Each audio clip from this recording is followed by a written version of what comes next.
The Championship once again proving why it is one of the most entertaining leagues in the world. A very stressful bank holiday for myself. Burnley get the win, and then Sheffield United get the win.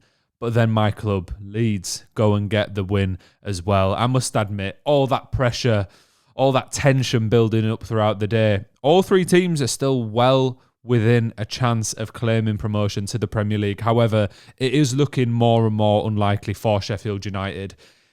I kind of feel bad for them. I don't, because I hate them.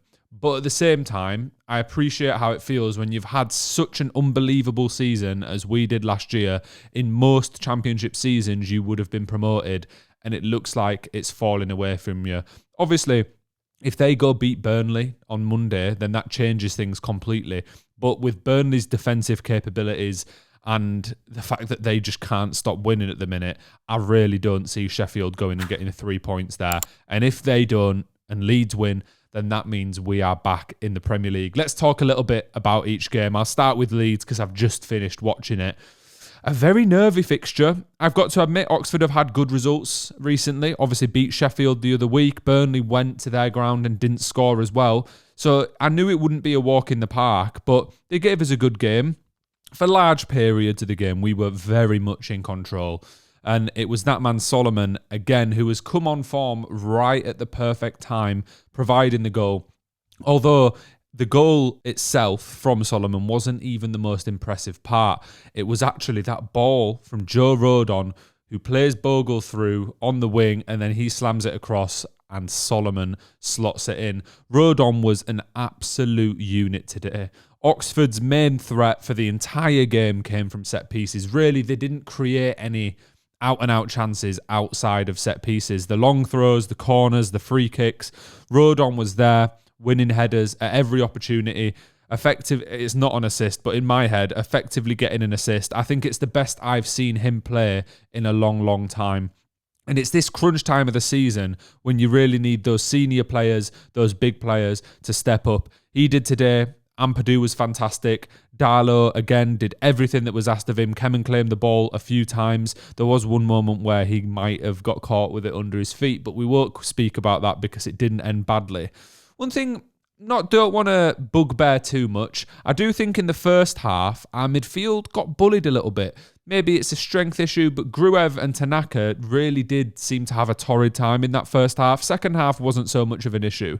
I've seen a lot of talk about European interest in Gruev. I wouldn't sell him. If we go up, I think we need to keep the core of this squad, and Gruev is a part of that core.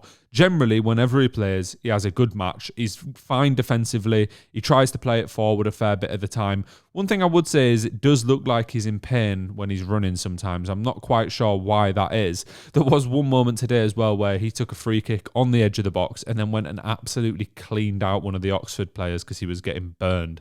But apart from that, I think most players had a good game today. Solomon especially, a lot of the attacking play was going down his side. He was putting a lot of the crosses, taking the corners. Nonto didn't do so much in the game for me. I actually feel, having watched him in the last couple of games, he offers a lot more coming on at a later minute as an impact sub. He hasn't done as much if he's played the full 90 minutes. No complaints though. We win. Leeds United of last season would not have ground out a result like that against Oxford. A team that's there, that's hard to be beaten, we wouldn't have managed to do it. So I am ecstatic with that result. It sends us back to the top of the table with 3 games left. And really, we have the easiest fixtures. So if we manage to mess this up from here, I will absolutely lose my head. If you want to see either me be really happy or lose my head, please do remember, hit like and subscribe. I'm back posting a hell of a lot of content about the Championship, Champions League, Europa League, Premier League, football in general. If you're a football fan, hit those buttons. However, let's talk about the other games briefly. I must admit, I didn't watch the full Burnley game. I was working despite it being a bank holiday, so I didn't get the chance to. However, having watched the highlights, I have one thing to say. Trafford. Imagine if Leeds had Trafford from the start of the season. Burnley have, and he has been one of their key players. Saving penalties. Today, he made some incredible saves. That one, he tipped onto the crossbar. Unbelievable. A pretty decent save in the last minutes as well. He is he's got to go to a different team, surely. Even if Burnley go up, I suppose he probably won't. He might get a new contract, a bit more money, but he looks like he could be a top-level future England goalkeeper. Trafford is the best goalkeeper I've seen in the Championship for a long, long time, probably at least for the last 5-10 years. Really top level, and Burnley just find a way. Obviously, Watford helped them out a little bit today with 2 red cards. They're a very bipolar team, Watford. I never know what to expect from them, who's going to show up. To be honest, for the entire season, they haven't really shown up, and Burnley certainly did. Got the goals, got the result. That's all they need to do. And then Sheffield United, to be honest, that match was a complete snorefest. They did win 2-0, one of those goals coming very late in the match. The first of which was a Gus Hamer goal. Quite lucky, really, in the fact a deflection landed straight at his feet, but a good finish. He has to get there. He has to tuck it away. And I think, again, he's one of those players that would fit into Burnley's squad, Leeds' squad. Probably any bottom half Premier League team would be lucky to have him. So if Sheffield are to stay in the Championship, he's certainly someone I'd want to look at. Cardiff had absolutely no bottle today. They didn't show any grit. They didn't show the determination that they need to when they're in a relegation battle like they are to go and pick up a victory. Just didn't really look like they were that bothered. Maybe for the first half an hour, 40 minutes, they were actually the better team and generally had control of the game. But then Sheffield just find a way to score every single time. Even the games I watch of theirs where they just look like they don't have a chance, they manage to pull it out the bag. Similar to Burnley, I think there's been a huge difference this season in the way in which the top 3 teams have played. I'm not saying this from a biased point of view. I think both Sheffield and Burnley fans would agree with me. If there's any of you watching, let me know in the comments.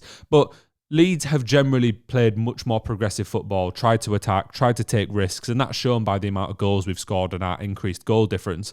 Whereas Sheffield and Burnley have been much more sound defensively. That could help them more in the Premier League, I think, especially to the level at which Burnley have managed to stop goals going in. Sheffield, I think, would be doomed anyway. Although I've got to admit, whichever 3 teams go up, we're probably all going straight back down. So it's a good thing, as I said at the start of this video, that the Championship is one of the most entertaining leagues. And let's be real, in terms of football quality, it's probably one of the top 10 leagues in world football. Please hit like and subscribe. Stick around for more Championship content, and I will catch you again very soon. All Leeds out we.